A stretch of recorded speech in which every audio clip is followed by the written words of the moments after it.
Thanks very much for this really kind introduction. I'm honored. Is this working? Is this working fine? Yeah? Okay. So I will try to respond to these 3 questions. So I will start with a very boring definition that you can find on the website of our program. So the program is situated at the interdisciplinary crossroad of critical urban studies, urbanism and urban planning, architecture theory, sociology, and urban ethnography. Our students have previous academic background in architecture and humanities. Integrating critical interrogation and experimental practice, the program has a triple focus on social uses, spatial programs, and urban forms. So let's try to little bit kind of unpack what does this mean. And I want to start with this question of disciplinarity.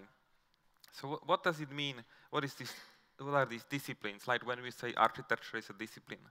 So today, on one hand, there is this tendency to be defensive about one's discipline, which relates to the problem of expertise, of course, and ultimately in the competition with other types of expertise. So for example, there is a tendency in the architecture to talk about advancing the discipline. So people talk about advancing the architecture, which for me also raises a question about the broader motivations of such an effort. And of course, it has to do with the question of how what is the relationship between architecture and society, architecture and politics and economy. So, but of course, the expertise and disciplinary boundaries are not simply a technical question, but they have its own dynamics determined by history and politics. So we can, for example, think about the emergence of engineering in 18th century France after the French Revolution, or the long debates about architecture. Is it an art or is it a science in the early 20th century? So now, opposed to disciplinarity, there is today another fashion, which is the fashion of interdisciplinarity. Yeah? So, and in principle, how it works is that there is a pool of disciplines that kind of mutually communicate and interact based on common problems and projects. So for example, today, in academia, it becomes more and more common that if you want to get a research grant or project money or even lay hands on private money, let's say, you need to prove that you are creative, innovative, but primarily that you are interdisciplinary. Eh? So, but I mean, I have my doubt about this because interdisciplinary studies, in my opinion, are not enough, for they often provide the space in which members of different disciplines can bring their points of view together in order to compete behind a thin disguise of cooperation so that nobody actually escapes from their home disciplines. Eh? So, and German philosopher Theodor Adorno, already in 1968, said, I want to quote, "Nowadays you can hear talk of interdisciplinary studies on every street corner, as if the fact that disciplines separated by the division of labor were somehow working together could by itself actually solve the problem which lies behind the division of labor." So as an alternative concept to interdisciplinarity, I want to suggest the concept of indisciplinarity. So as opposed to be disciplined, to be indisciplined. So on one hand, we must acknowledge the historically constituted borders between disciplines, as well as the daily reproduction of these borders. On the other hand, however, there is we need the will to question these borders and ask where does their legitimization come from. So it is a question of the distribution of territories, which is always a way of deciding who is qualified to speak about what. So urban studies do not have precise borders, and I think that's also a good point about it. It offers a variety of localized knowledges, not one body of expertise defined once and for all. So rather than this one body of expertise defined once and for all, it offers a multiplicity of critiques and suggestions to a set of localized problems. It can provide solutions to well-defined problems, but it can also tell you when the problems are wrongly defined. It is interested in the problem of the client, not just to deliver quality to the client, but also actually ask who is the client, who is the public of architecture, of planning and urban studies. So urban studies is open and willing to cooperate with a broad range of disciplines, and in a way I would say that its very nature is that it is a platform. But in this cooperation, it is also has an ambition to actually render problematic the very status of these other disciplines. What is architecture? What is urban planning? What is urban geography? And of course, what is urbanism? So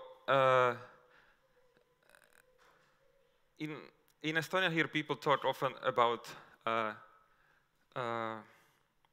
say my students as, sorry about it, as urbanists, yeah? So do you feel like urbanists? I mean, I find the term urbanist and urbanism slightly problematic. It maybe has to do with also with the translation, the local meaning. So I'm not fully aware of the genealogy of the kind of Estonian term urbanistica. But for example, in the English context, urbanism has a highly kind of technical connotation. But I also find it slightly problematic because it is an easy way out of this problem of categorization. It is precisely an attempt to put an identity at the body of knowledge and practice that renders problematic their disciplinary identity. So that was the two first questions. Sorry? Yeah, so the second question. So who is making space and who has the monopoly on making space? Unfortunately, it is still very common to identify space with physical space, like when we say that the good public space is a well-designed square.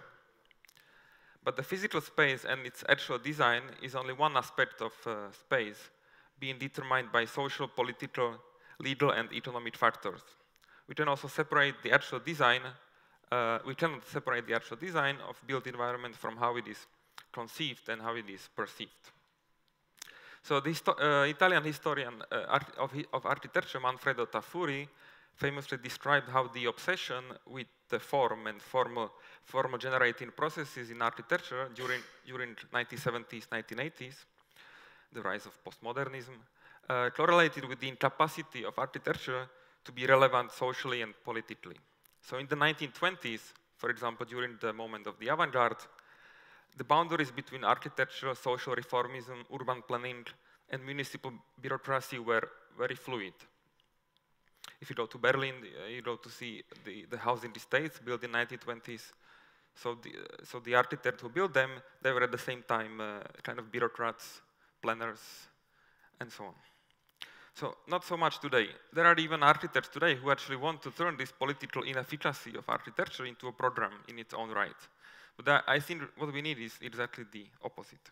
So this said, that I'm not against formalism. I think the form is very important, but we must understand that forms always suggest certain ways of life, participation of some and exclusion of others. So you look at any rendering or any floor plan, and you will see you need a program for a good life. Why are there always balloons and kites in rendering? What does the ubiquitous kitchen island in upscale apartments say about the status and anxiety of the middle classes? So what I suggest is that we need to speak about formalism in a social sense as well, about the form of society. How do urban and architectural forms determine social forms and vice versa? So there are two privileged categories in which we think spatial forms today, private and public. So my impression is that that in debates here that I kind of follow through this kind of language barrier, private is always associated with development, like when we say private development of housing and offices for profit, whereas public is simply a public space. So while public space are certainly important, and it is great that there is actually a growing interest to discuss public space, I think we should not restrict this notion of public to public space, pure and simple. So we need, what I would suggest is we need to shift the focus also to the public development of housing, for example, and talk about public not only in terms of design, but also in terms of property rights, land ownership, etc. So the problem with neoliberal planning, as many in architecture and planning kind of start to realize is not only that it is chaotic, so it's not only problem of the form, but also that it's dominated by private land ownership. Yeah?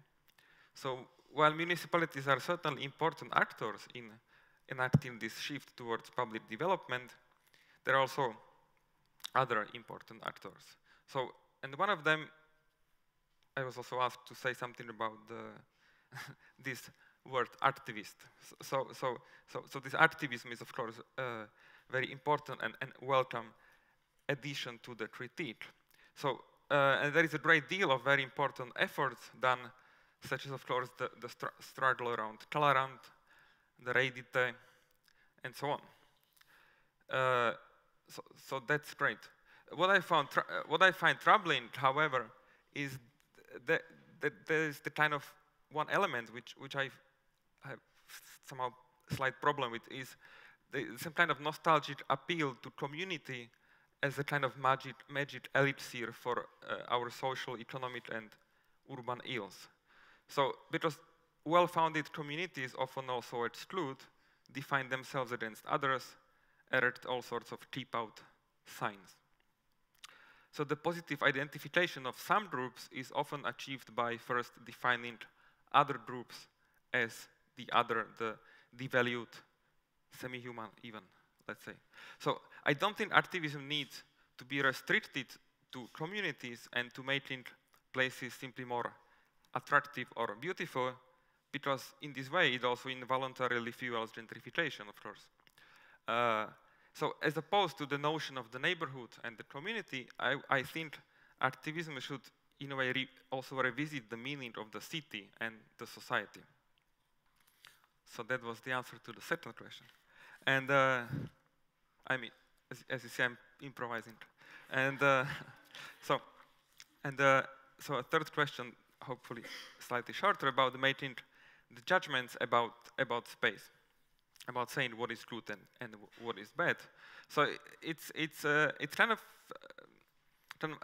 I'm daily confronted with the situation in which architects, but also critics, theorists, planners, and so on, users make judgments about objects. I mean, we all do these judgments in everyday life. This is good, this is bad, I like this food, I don't like this food, I like this space, I don't like this, and so on. But also, in a way, in the practice of design, the practice itself is a long series of judgments about which decisions are good and which are bad. So last year we organized the conference about these themes. It was called The Good, the Bad, and the Ugly.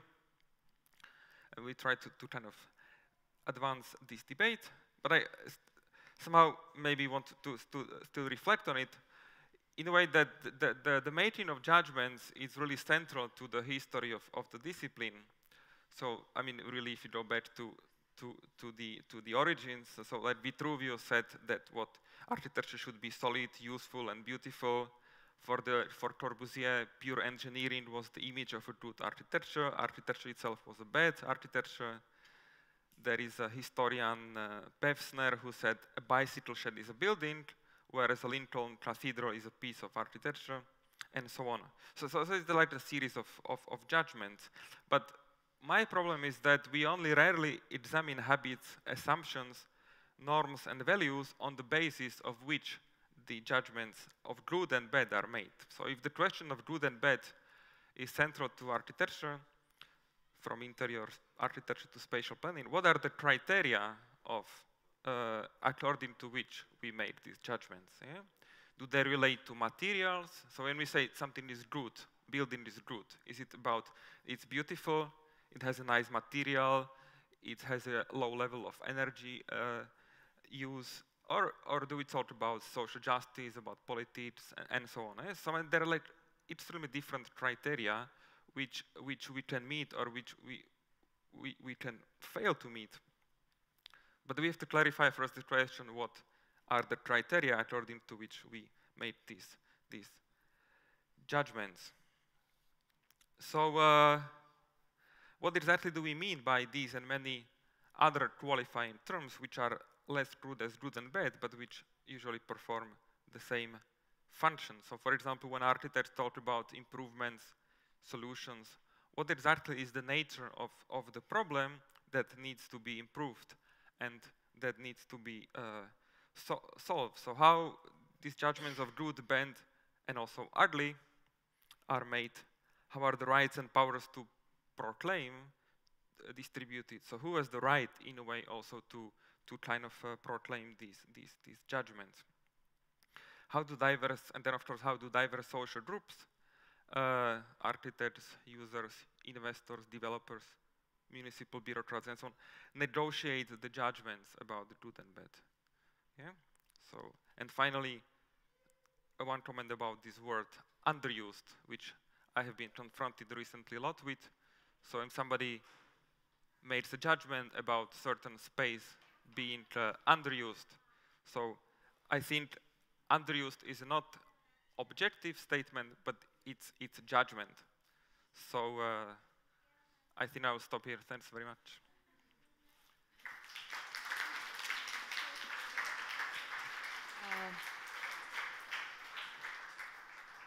Thank you, Maros. It was a rather concentrated talk. I think you have made a kind of a record to give like lots of concentrated information in so short time. Oh, thanks. Yeah. Yeah, it was really tense. Again, questions?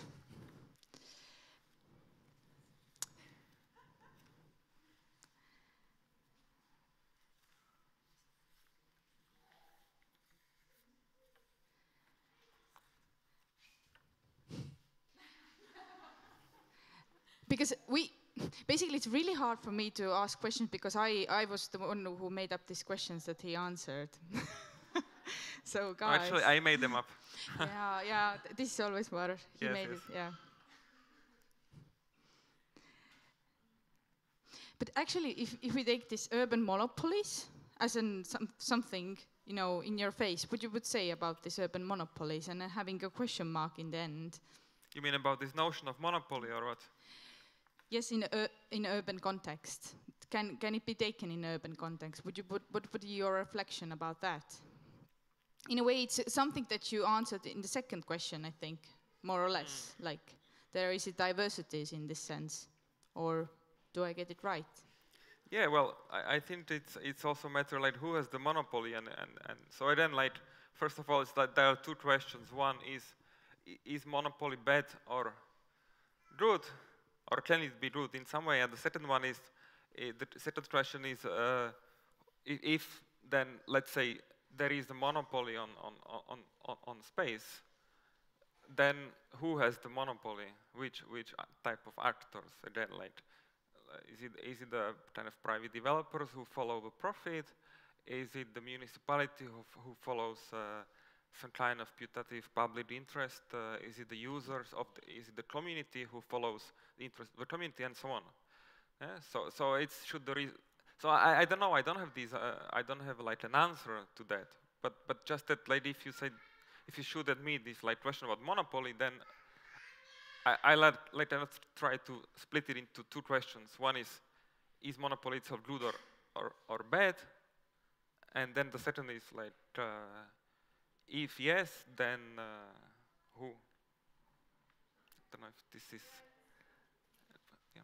Okay, I have one more question for you. I think urban studies is as old as Linnalabor, basically. Okay. I think it's almost... So we are also celebrating, yeah? Yeah, kind of. But, okay.